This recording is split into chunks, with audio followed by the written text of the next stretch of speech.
뭔가 한 해를 털어버리고 했다는 생각을 가졌습니다.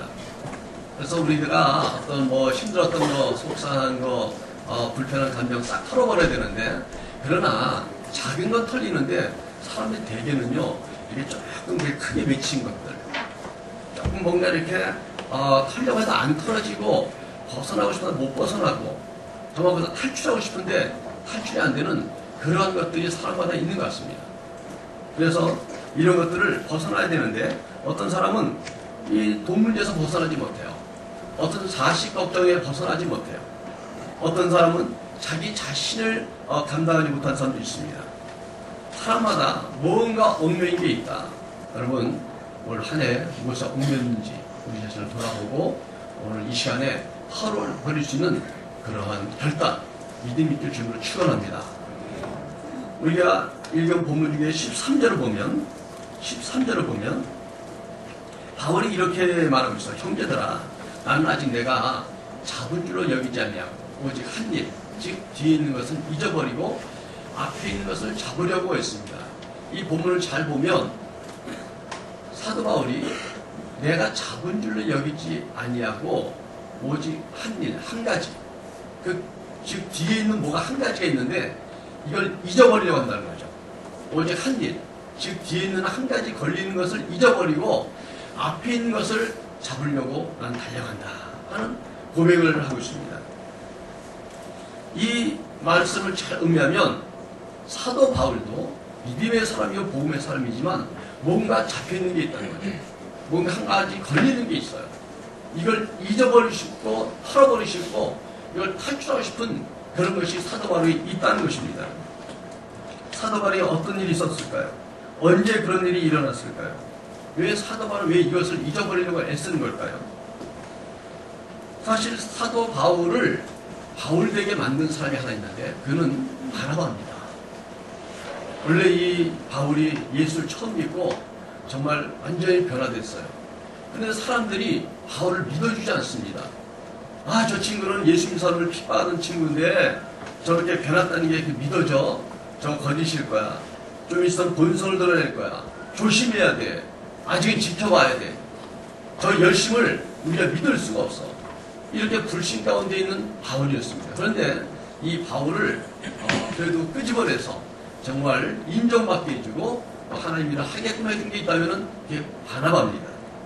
그래서 이 바나바가 얼마나 이 바울에게 귀중한 동역자고 이 바나바를 통해서 예루살렘 교회에서 있다가 안디옥 교회로 파송받습니다. 그래서 안디옥 교회 가서 이 바나바와 바울이 같이 목회하면서 아주 열정적이고 아주 고무적인 그런 결과 가지고는 부흥을 경험하게 됩니다. 이러한 그 바나바와 바울이 드디어 거기에서 제1차 선교여행을 계획합니다. 초대교회 아무도 하지 않았고 계획하지 못했던 선교여행을 해외 선교를 시작한 거예요. 이 바나바 바울이 출발했는데 문제는 여기 하나 있었습니다. 이 바나바의 조카인 그 마가가 있어요. 어머니 마리아가 아주 믿음이 좋은 여자였는데 이 자식을 이번 선교여행에 좀 동참시켜서 아이를 좀 훈련을 시키고 싶고 또 아이도 가고 싶어하는 것 같아서 이 청년 하나를 마가를 보냈습니다. 근데 이 마가가 그만 1차 전도여행을 다닌 나중에 그만 포기하고 돌아가고 말았어요. 본인이 생각할 때는 뭔가 여행이라는 생각도 들고 신기한 경험도 되고 젊은 마음에 뭔가 한번 신기한 그런 그 기대감이 있었는데 가보니까 그게 아닌 거예요. 너무 힘든 거예요. 그리고 위험 요소가 너무 많은 거예요. 견디기 힘들어서 돌아갔습니다. 그런데 1차가 마치고 2차 선교여행을 떠날 때 이 마가가 다시 따라가길 원했습니다. 그럴 때 이 문제 때문에 바울하고 바나바가 언쟁이 벌어진 거예요. 바나바는 이 마가가 이제는 지난번에 포기한 것에 대해서 후회하고 있고 이번에 새로운 결단으로 다시 한번 해보려고 하니까 이번에 데려가면 반드시 자기 목을 역할을 할 것이고 좋은 결과가 있을 것이다. 마가에게 한번 기회를 주자. 근데 바울은 단호합니다. 지난번에 이 가서 포기를 볼 때 이렇게 귀한 선교를 망치고 이렇게 한다는 것은 두 번째도 위험 요소가 있다. 이 마가를 믿을 수가 없다는 거죠. 그래서 데려가지 못하겠다는 거죠. 이번 때문에 심히 언쟁을 싸우고 그것 때문에 아주 뭔가 둘 사이가 서먹혀진 것 같아요. 물론 서로 미워하거나 어떤 무슨 큰 가해하는 건 아니지만 그게 아주 불편한 감정으로 남아버린 거예요. 바울이 잊으려 했던 것은 바로 이 일이었습니다. 그래서 뒤에 있는 것, 즉 과거의 잘못된 감정에 사로잡혀서 주의를 그르치지 않으려고 청산한다는 그 고백을 이 바울이 어떤 시점에 하게 된 것이죠. 여러분, 이 바울이 참 위대하고 우리에게 귀감이 되는 인물이지만, 그러나 바울도 인간이니라 자기 자신의 연약함, 부족함을 깨닫고 이걸 이기려고 노력했던 것들이 사실 성경에 잘 나타납니다. 우리 잊지 못했지만 그 앞에 부분 보면은 4절과 6절에 이런 본문이 나옵니다. 4절, 6절을 보면은 그러나 나도 육체를 신뢰할 만하며, 바울이 자기 자신이 원래는 신뢰할 만한 사람이었다는 거죠. 과거에 만약 누구든지 다른 사람이 육체를 신뢰할 만한 것이 있는 줄로 생각하면 나는 더 그런 사람이다. 나는 인간적으로 볼 때 8일 만에 할례를 받고, 이거는 유대인의 법을 잘 지켰다는 것이죠. 그리고 이스라엘 족속이요 선택받은 민족이라는 거죠. 베냐민 지파다. 정통적인 지파라는 거죠. 집안이 10인 중에 10원이다. 정통파고 나는 율법에 어긋나는 사람이 없는 것이다. 그래서 율법으로는 바리새인, 아주 종교적인 사람을 말하거든요. 그리고 열심으로는 교회를 박해하고, 그러니까 교회가 잘못된 줄 알고 그걸 모르고 박해할 때도 할 때 보면 열심히 했다는 거죠. 뭔가 열심히 있었다는 것이죠. 율법의 의로 따진다면 흠이 없는 자다. 자기 자신을 그런 소개를 합니다. 이 말은 무슨 말을 의미하냐면 바울 자신은 당시 최고의 학벌을 가진 자고 자신의 가문은 아주 로얄 패밀리 가문이라는 거예요. 그래서 모두가 꿈꾸는 엘리트 집안이고 엘리트 중에 엘리트다. 그러나 이제는 이걸 버려야 된다는 것이죠. 내가 이걸 버렸다는 것이죠. 바울이 버린 건 뭡니까? 엘리트의식이에요. 엘리트의식이에요. 자기가 뭔가 대단한 사람이라는 자부심이에요. 과거에 자랑이에요. 내가 과거에 어떤 사람인데, 내가 과거에 뭘까지 했던 사람인데, 내가 그래도 그 당시에는 누구한테 정말 부끄럽지 않고 부러움의 대상이었는데, 이런 것들을 가지고 있는 것이 이 바울에게는 하나의 짐이 됐던 걸 느꼈던 적이 있었습니다. 그래서 나는 이걸 버렸다는 것이죠. 그 말을 간직하고 있는 거예요. 나의 엘리트 의식을 버렸다는 거예요. 여러분, 우리들도 그러지 않습니까? 누가 나에게 무슨 말하면 너무 속상해. 속상한 이유는 뭐냐면 내가 너보다 못한 사람이 아니다. 내가 그런 취급받을 만한 사람이 아니다. 내가 누군지 아냐. 이걸 몰라주는구나. 내 자존심을 건드는구나 하는 엘리트 의식이라는 겁니다. 엘리트 의식. 그러나 바울은 이것을 버린다는 겁니다. 왜냐하면 이것이 예수님을 온전히 쫓아가는데 발목이 잡히기 때문에 그런 거예요. 과거에 잡혀있는 거예요. 내가 잘한 것이지만 엘리트 의식도 그것이 나에게 주님을 온전히 쫓는데 방해된다는 겁니다. 두 번째는 아까 말씀드린 바나바의 그 불편한 감정입니다. 의견 충돌이 났어요. 서로 잘해보려고 한 거죠. 어떻게든 성결을 잘해보려고. 기회를 주자. 아니다. 잘못하면 성결 마친다. 그래서 좋은 얘기였지만 어떤 부딪혔고 의견 충돌이 일어났어요. 그때 불편한 감정이 생겼어요. 이것이 시간이 가니까 점점 이것이 불편하게 된 거예요. 이 문제가 바울의 신앙을 뭔가 쩔뚝거리게 만든 거예요. 여러분, 우리들도 내가 잘못한 거 아니야. 내가 왜 먼저 사과를 해? 내가 이 문제에서 내가 기가 죽고 내가 머리를 숙일 이유가 없어 말하지만, 그러나 이런 감정들을 두고 있으면은 그 발목을 잡아요. 내 신앙 자체가 흔들리게 돼요. 잘못한 거 없다고 외치지만 뭔가 하나님 앞에 나가면 뭔가 충만하지 못하게 돼요. 그런데 바울은 이것을 이제는 버리겠다는 거죠. 이 감정으로는 온전한 신앙생활이 어렵다는 것을 너무나 잘 알기 때문에 그렇습니다. 여러분, 우리들도 우리 안에 어떤 불편한 감정과 어떤 문제가 있습니까? 이런 것도 내 발목을 잡고 있는 건 아닙니까? 나도 모르게 마치 수영하러 들어갔는데 발목에 무거운 게 하나 묶여 있어갖고 나를 자꾸 가라앉혀서 물속 빠뜨린 것처럼 내 신앙을 가라앉히는 거 아닙니까? 여러분, 자신을 잘 봐야 됩니다. 연초에 시작했던 시간인데 연말이 되면 그래도 우리 성적이 올라가야 되는 거 아니에요? 아니, 사업하시는 분들도 매상이 올라가야 기분이 있고 기분이 좋고 또 공부하는 친구들도 학업이 또 성적이 올라가야 기쁨이 있잖아요. 그 신앙도 올라야 되는 거 아닙니까? 그런데 만약에 이 신앙이 내려가고 있다면은 나는 뭔가 묶여 있는 것이죠. 떨쳐버리지 못한다면은 결코 나는 떠오르지 못하고 상승하지 못합니다. 여러분, 바울은 이걸 어떻게 해결했습니까? 7절과 8절 말씀을 우리가 보길 원합니다. 7절, 8절 말씀 우리 같이 한번 함께 읽어볼까요? 그러나 무엇이든지 내게 유익하는 것을 내가 그리스도를 위하여 다 해로 여길 뿐더러 또한 모든 것을 해로 여김은 내 주 그리스도 예수를 아는 지식이 가장 고상하기 때문이라.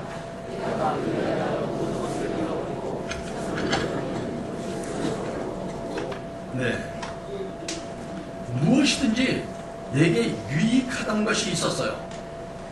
유익했어. 옛날에는 내 직업이, 내 학벌이, 내가 갖고 있던 어떤 내 기득권이 나한테 유익했지만, 그러나 그리스도를 위하여 이것이 방해가 된다면, 해가 된다면 이것을 나는 버려야 돼요. 왜냐하면 내가 갖던 과거의 것보다 주님을 따르고 주님을 아는 지식이 더 뛰어나고 전에 거를 아까울 필요가 없다는 거예요. 아까울 필요가 없다는 거예요. 여러분, 교회는 얼마나 좋은 것입니까? 저는 교회를 생각할 때 하나님의 은혜가 이 세상에 있는 모든 은혜 중에 교회가 최고다 생각합니다. 여러분, 직장에서는요, 한 단계만 올라가서 사원보다 대리쯤 되면요, 대리가 갑질합니다. 대리보다 한 단계 높으면 과장이면 갑질합니다. 군에서 어떻습니까? 저는 포대에 있었습니다. 근데 포대장이 당시에 중령인가 했던 것 같아요. 포대장은 대위였고 거기 대대장이 중령이었던 것 같아요. 그 대위도 내가 볼 때 굉장히 높은 사람이거든요. 난 일반병이니까. 그런데 중령이 화가 나니까 이 대위를 그냥 발로 걷어차 굴려버리더라고요. 쓰러진 것 같다 막 발로 차가고 어디 있는 스님 와서 막 그렇지. 이야, 군대란 계획이 무섭구나. 그 사람만 맞은 게 아니에요. 저도 바로 위에 고쳐봤는데 그렇게 맞았어요. 담배 사라는데 바꾸고 있어서 좀 있다가 갔다 오겠다고 몇 번 버텼더니 쫓아갖고 나를 발로 밟아갖고 난 예수 믿다 피밥 받은 것보다 담배 안 사고 때문에 맞은 게 제일 컸습니다. 그다음부터 그래서 부처님께서 담배만 사오라고 불같이 쫓아가요. 저는 빨리빨리 합니다. 왜? 이 늦으면 불리기 오더라고요. 개그살 무섭죠. 친구 사이에서 조금 자기가 힘이 세면, 자기 조금 공부 잘하면, 자기 집안이 조금만 잘 살면, 자기가 뭔가 좀 있으면요, 이게 보이지 않는 사람을 하대하고 누르려는 그런 게 있지 않습니까? 네, 여러분, 교회는 그런 것을 다 내려놓는 것이어야 됩니다. 여기서 내가 사장이라고, 목사님, 집사람 얘기보다 사장이라고 불러주세요 하는 분은 아무도 없습니다. 저도 한참 몇 년 있다 보면 이분이 회사에서 부장이구나, 차장이구나 이렇게 알게 되는 것이지, 이분이 사장님이구나 알게 되는 것이지, 처음에 그걸 따지는 사람이 별로 없습니다. 교회는 평등히 그리스도의 사람 안에 하나라는 것을 우리는 반드시 기억해내고 이것을 우리가 추구해야 될 줄 믿습니다.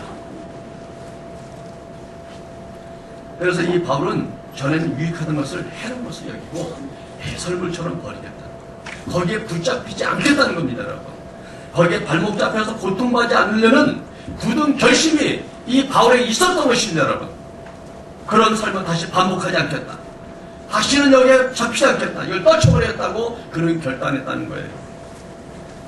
사랑하는 성도 여러분, 우리 안에도 자신의 뒤에 있는 것 때문에 힘들게 사는 사람들이 많이 있습니다.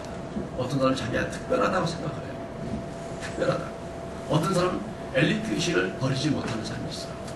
어떤 사람은 로얄 패밀리, 자기가 뭐가 없어도 나는 뭐가 된 것처럼 느끼는 자기의 그동안에 갖았던 모든 저변을 가지고 자기가 뭐가 된 것처럼 로얄 패밀리 의식을 가진 사람이 있습니다.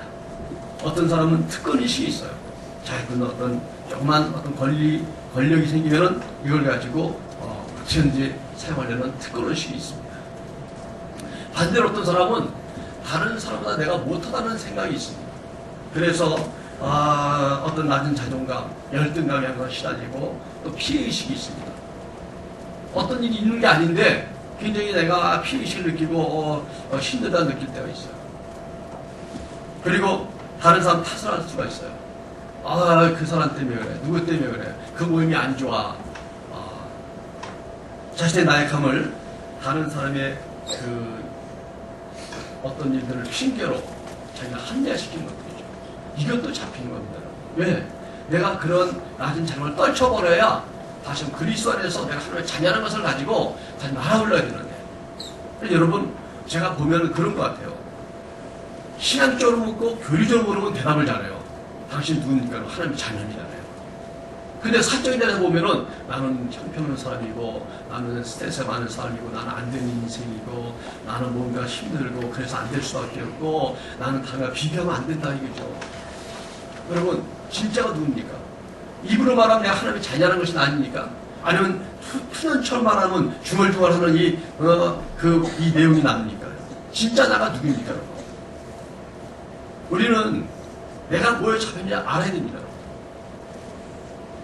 이런 사적인 감정을 우리가 깨닫고 또 완전히 그리스도 안에서 이거를 떨쳐버려야만 우리 신앙이 정말 제대로 성장에 대해 좀 있습니다. 이런 감정을 떨쳐버리지 못했다면 오늘 여러분 우리가 떨쳐버리고 탈출했다는 결단을 가지시고 이 시간에 여러분 내려놓기 주는 축원합니다. 축원합니다. 그러기 위해서는 어떻게 될까요? 첫째는 여러분 내 마음만 갖고 되지 않습니다. 첫 번째는 이러한 자신감, 자존감, 결단, 가능성을 어디서 찾아내면 예수 그리스도 안에서 찾아냅니다. 예수님 없이는 이런 감정을 탈출하기 어렵습니다. 바울도 9절을 보니까 자신의 어떤 비결을 말했어요. 9절을 보니까 이렇게 말했습니다. 그 안에서 발견되려 함이니, 그 안에서 발견되려 함이니 내가 가진 의는 율법에서 난 것이 아니고 그리스도를 믿음으로 말미암은 것이다. 그 믿음으로 하나님께로부터 난 것이라는 거죠. 나의 자존감, 나의 나된 것, 내가 하나님의 자녀로서 사람들이 나를 눌러도 거기에 눌리지 않고 또 사람이 나를 축켜 세워도 교만하지 않는 이런 건전한 자존감은 그리스도 안에서 발견된 것이고 찾은 것이고 믿음으로 말미암은 것이라는 거죠. 여러분 우리는 자꾸 과거 얘기합니다. 난 어려서 힘들었어요. 우리 부모님이 그랬어요.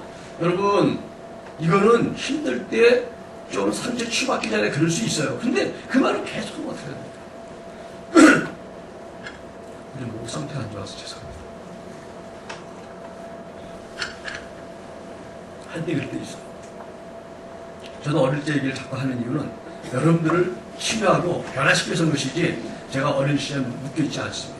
저는 다른 사람입니다. 저는 성장한 사람이고 저는 영적인 어른입니다. 저는 제 자신에 대해 책임감을 가지고 이러고 어려움이 있을 때 힘들지만 두렵지만 도전하는 마음을 갖고 있습니다. 어릴 적에 나를 붙잡지 않습니다. 어떤 사람은 자기 어릴 때 환경과 부모의 어떤 받지 못한 사랑 때문에 평생을 원망하는 사람이 있고 자기 자신을 무너뜨린 사람이 있습니다. 여러분 그리스도 안에서 우리 이게 다 치유받은 줄 믿습니다. 우리가 잘 생각해 보세요. 아까 우리 이영우 씨도 기도할 때 나온 것처럼 힘든 것이 힘든 거죠. 그러나 반대 관점을 보면 우리의 축복들이 얼마나 많은지, 나에게 행복한 게 얼마나 많은지, 가진 게 얼마나 많은지, 내가 얼마나 달라졌는지, 성장했는지 이걸 내가 볼 수 있어야 되는데 과거에 묶여서 이것이 나의 좋은 것들 다 덮어버린다면 여러분 나는 누구입니까? 과거에 묶인 자입니까? 어린 시절에 묶인 자입니까? 아직도 부모에게 묶인 자입니까? 어떤 상처를 말해요.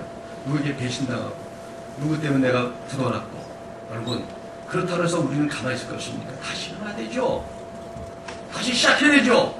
다시 날아올라야 되죠. 기회가 있는 한 살아나려고 해야 되는 것이죠. 우리는 거기에 묶이면 안 되는 것입니다. 어떤 사건에, 상처에, 사람에 묶이면 안 됩니다. 그걸 가는 것은 예수 그리스도 안에서. 우리 예수님 보세요. 십자가에 달리셨을 때 우리는 십자가 달려서 못 박히고 찢겼다는 그 육체의 고통을 말하지만 여러분 위대한 인물들은요 더 큰 게 뭐냐면 육신보다 정신입니다. 우리 예수님에게는 육신과 정신을 넘어서 영혼이었습니다. 그분의 아픔은 육신의 고통을 넘어서는 아픔도 있었습니다. 그분이 십자가에서 7마디를 하셨습니다. 첫 번째 말에 뭔지 아십니까? 자기 못 박은 자들 용서하는 것입니다. 저들이 저를 사하여 주옵소서. 자신들이 무슨 짓을 하는지 알지 못함이니이다. 자기 안에 미움이 들어올까봐, 원망이 들어올까봐, 내가 인간들의 죄를 살려고 하는데 나를 죽인 자를 위한 일이 있으면 안 되기 때문에 올라온 그 순간 고통스럽게 가장 먼저 부르는 것은 자기의 상처자를 용서하는 거였습니다. 예수는 제일 먼저 그 엄청난 상처, 고통, 배신, 죽음 앞에서 그걸 용서하는 것부터 시작했습니다. 우리 예수 믿는 사람들 용서 언제 시작합니까? 상처받는 순간부터 합니까? 아니면 자기가 씹어서 막 그 원수라 그냥 막 완전히 가루가 될 정도까지 씹은 다음에 한 1년 지나서 용서하십니까? 어떤 사람은 10년 지나도 그 얘기하고 있어요. 우리 그리스도에게는 과거의 상처를 잊을 수 있는 만각의 은혜가 있기를 주님을 축원합니다. 그 은혜가 필요해요. 주님께 기도하세요. 주님, 잊길 원합니다. 잊어지게 해주세요. 그 상처의 아픔이 사라지게 도와주세요. 난 그걸 주님께 올려드리고 놓습니다. 여러분, 가격을 놓아야만 우리 미래가 올 줄 믿습니다. 예수님 안에서 나를 찾아야 돼요. 그래서 여러분, 이 믿음이 없다면 사적인 감정을 탈출할 수가 없어요. 여러분, 그리고 14절에 사도 바울이 우리에게 이런 소망을 줍니다. 14절에 보니까 표대를 향하여 그리스도 예수 안에서 하나님이 위에서 부르신 부름의 상을 위하여 달려간다. 사도 바울은 하나님을 알았고 그리스도를 알았습니다. 그리고 자기 내세를 알았습니다. 이 땅에서 고통받고 이 땅에서 내가 포기하고 희생하고 양보하고 손해볼지라도 그것을 덮을만 하고 그 이상되는 놀라운 하나님의 보상이 있다는 걸 그를 확신했습니다. 그래서 여러분, 표대를 향해서 자기의 목표를 향해서 그리스도 예수 안에서 하나님이 위에서 부르신 자기의 부름, 자기의 부르신 자기의 소명, 자기의 사명, 자기 해야 될 일을 향해서 달려간다고 말했습니다. 여러분, 난 여러분의 삶이 사명을 향해 살아가는 삶이 되기 주를 축원합니다. 여러분 생각해보세요. 그래서 어떤 분이 낚시를 준다 칩시다. 이분이 원래는 돈이 많지만 돈이 인색한 사람이 칩시다. 돈이 많지만 쓰질 않아. 구두쇠야. 그래서 낚시를 좋아하게 되면요, 돈을 어디다 쓰냐면 낚시한 데 씁니다. 이걸 좋아하니까 여기에 투자하는 거예요. 낚싯대를 갖다 비싼 걸 사면서 아까 주겠다 말하는 사람 없습니다. 자기 많은 돈을 인색한데도 자기 돈을 투자하고서는 좋은 것을 갖다가 자랑합니다. 돈을 많이 투자하면서 자랑합니다. 내가 여기 얼마 투자한 줄 알아? 이게 얼마짜리인 줄 알아? 이게 한국에 몇 개 없는 걸 알아 몰라? 자기 좋아하는 것은 여기에 투자한 것이 손에 남이 올 때는 마이너스 된 거잖아요. 어이, 저 낚싯대 그렇게 비싼 걸 사? 여러분, 요즘에 미술 경매한 거 이렇게 보니까 막 뭐 몇백억짜리도 있고 몇천억짜리도 있더라고. 별거 아닌 게. 야, 자, 그런 것은 나는 그런 걸 취미가 없으니까 난 그런 사람 뭐 속을 말 안 하지만 가루 열고 미쳤다. 가루 닦고. 저걸 집에다 놓으면 뭐 국을 끓여 먹어, 밥을 해 먹어, 응? 추울 때 덥게 잘 수 있어. 이야, 미쳤다. 난 그 생각밖에 안 드는데 그 사람들은 자랑하는 거야. 이거 뭐라고? 이게 무슨 누구 건지 아냐고. 이게 얼마 주면 살지 않냐고. 이걸 아싸 경매에서 내가 마지막에 이걸 잡아냈다. 이걸 내 모든 걸 투자했잖아요. 우리 인생의 목표는 미술품보다 낚시보다 더 귀한 게 있다는 걸 믿습니다. 우리 신앙의 명제는 뭐냐면 사람은 태어날 때 하나님의 어떤 목적을 갖고 태어났다는 거예요. 난 이 땅에 보내 목적이 있다는 거예요. 잘 먹고 잘 살고 건강관리하고 하루 종일 건강관리해서 그냥 그렇게 살아가는 것이 그게 목적이 아니라 뭔가 동물적인 삶을 넘어서는 위대한 목적이 있다는 것이죠. 그걸 찾기 전에는 우리에게는 어떤 마음의 안정이 없습니다. 자기의 사명을 찾기 전에는 여러분 정착할 수 없습니다. 내가 원하는 그런 것이 만날 때 그때부터 띵어지기 시작하고 거의 모든 걸 올인할 때 사는 것 같은 거예요. 사는 것 같은 거예요. 파도 타기 즐긴 사도 보니까 엄청난 파도 볼 때 다 도망가는데 그 사람들 몰려듭니다. 이런 파도 만나기 쉽지 않다는 거예요. 파도 타기를 즐기게 된다는 거예요. 거기에 위험 요소가 많아요. 목숨을 잃을 수도 있어요. 다칠 수도 있고 상처는 반드시 있을 수밖에 없는 그런 위험한 도박 같은 그 운동에 빠진 사람은 거의 모든 걸 걸어버리는 거예요. 사는 걸 좋아하는 사람이 가장 좋아하는 게 뭘까요? 나중에는 자기가 산에 살다가 산에서 묻히는 걸 거예요. 여러분, 우리의 나의 인생의 목적 무엇입니까? 그리스도 안에서 바울은 찾았다는 말을 발견했다는 것입니다. 나의 표대는 무엇입니까? 사적인 감정을 버리고 예수님을 쫓는 자에게 상급이 준비되었다고 바울은 우리에게 말하고 있습니다. 이 상급은 현세와 내세에 주시는 영원한 축복이다. 현세에 기쁨과 평안이 있다면 내세는 영광의 멸망이 있다고 그는 말하고 있습니다. 여러분, 운동선수 보세요. 조그만 데에서 우승도 하고 트로피도 받고 시장 받습니다. 그런데 그들의 최종 목표는 뭐예요? 올림픽에 금메달을 거. 가장 높은 데가 올라가는 게 그들의 목표고 그걸 향해서 계속 가는 것이고 남들이 지방대에서 1등해서 대단해 하는데도 본인은 일찍 일어나서 더 뜁니다. 왜? 더 위대한 목적을 향해서. 안주하지 않습니다. 여러분, 올해 우리가 털어가야 될 이유가 있다면 내년에 뛰기 위해서입니다. 내년에 뛰기 위해서 올해 털어버려야 됩니다. 올해 털어지 못한다면 올해 걸 가지고 내년까지 가야 되는 것입니다. 남들이 막 뛸 때 나는 더 가라앉고 있을 수 있습니다. 여러분, 신앙의 도약을 하실 줄을 축원합니다. 신앙의 도약을 위해서 잡힌 것들을 털어버려요. 많은 사람들이 예수를 믿으면서 신앙이 충만할 때는 모르지만 좀 어려운 겪으면 뭐가 생기냐면 죄의식이 생깁니다. 예수 믿는 사람은 이상하게 주님을 기쁘게 하고 정말 주님께서 칭찬할 만한 삶을 살지 못하면 죄의식이 생겨요. 죄의식이. 사실 저도 청년 시기에 교회 봉사 많이 했지만 내 마음에 죄의식이 생겼어요. 왜냐하면 그게 전도를 하지 않았습니다. 전도하지 않는 게 나한테 죄의식이 오더라고요. 어떤 봉사를 해도 전도하지 않는 게 변명할 수가 없더라고요. 그래서 교회가 어느 정도 컸을 때 봉사를 다 내려놨습니다. 아동 부당지사도 내려놨고 성가대 주의자도 내려놓고 남정부의 그 회장 자리는 원래 좋아하지 않았으니까 내려놓고 많이 내려놨습니다. 그리고 동네 그 노방전은 청년 만나갖고 거리 돌아다니면서 이제 전도 시작하는 거죠. 나는 제가 목회하면서 그 얘기를 2번 정도 했던 것 같아요. 그날 첫날인데 제가 혼자 이렇게 전도할 힘은 없으니까 사람들 모았어요. 그래서 모아서 조직적으로, 또 제가 조직적으로 생기지 않았습니까?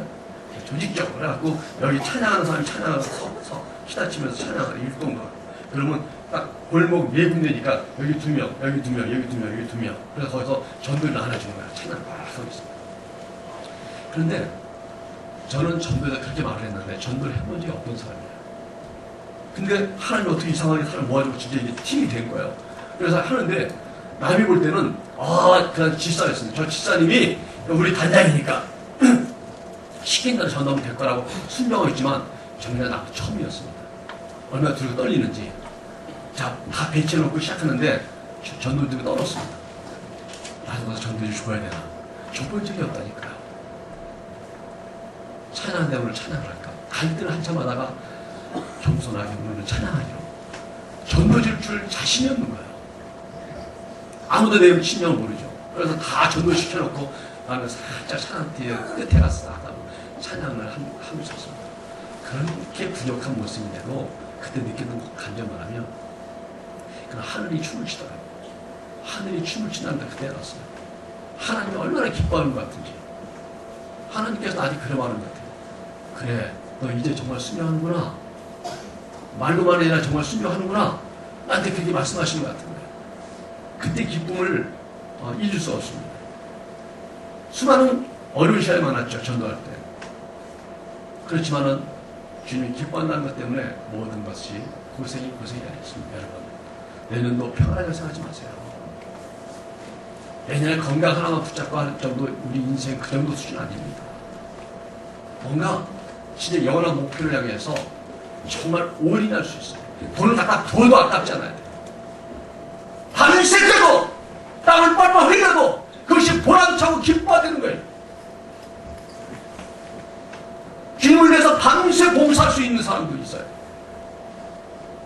아침 일찍 나와서 애들같이 애쓰고 성가라면서 그 은혜를 누리면서 주님과 교제할 수 있는 그런 봉사의 기쁨들, 주님 앞에 뭔가 올인할 수 있는 그런 목표가 우리를 살게 하는 것입니다. 돈 많은 사람은 뭐 하나요? 돈 많은 사람이 제일 비참합니다. 돈 많은 사람 자랑은 자기가 무슨 메이크를 입었는지가 중요하고요. 어디서 몇만 원짜리 음식을 먹는 게 중요하고요. 여행을 어디 갔다는 게 중요하고요. 그게 뭐가 그렇게 중요합니까? 젊은 애들 보세요. 떡라면 하나 먹어도 행복해하는데 그게 더 사는 것이지. 비싼 레스토랑에서 먹었다는 게 무슨 자랑이 있냐고요. 비싼 구두가 무슨 상관이 있어요. 여러분, 어떤 젊은이가 말하기를 사람이 보니까 재산이 100억 있는데 그걸 저 주시고 제 젊은 가져가세요. 20년 젊게 이렇게 하면 여러분 100억 줄 거 안 줄까요? 줘야죠. 20년 젊게 산다는데 100억이 무슨 돈이에요. 내 수준에서 커 보이지만 더 영원하고 궁극적인 거에 비교한다면 아무것도 아닌 순간들이 너무 많다. 여러분, 올 한 해 떨쳐버리지 못할 게 뭐가 있겠어요. 떨쳐버릴 때 마음을 먹으세요. 아멘? 떨쳐버려요. 용서하세요. 이해하세요. 용납하세요. 그냥 좋게 보세요. 주님이 기뻐하십니다. 주님이 힘주십니다. 그렇게 결단하고 기도하는데 주님께서 능력을 주실 줄 믿습니다. 왜? 우리는 결단하지만 안 될 때가 많아요. 그러나 주님이 능력 주는 될 줄 믿습니다.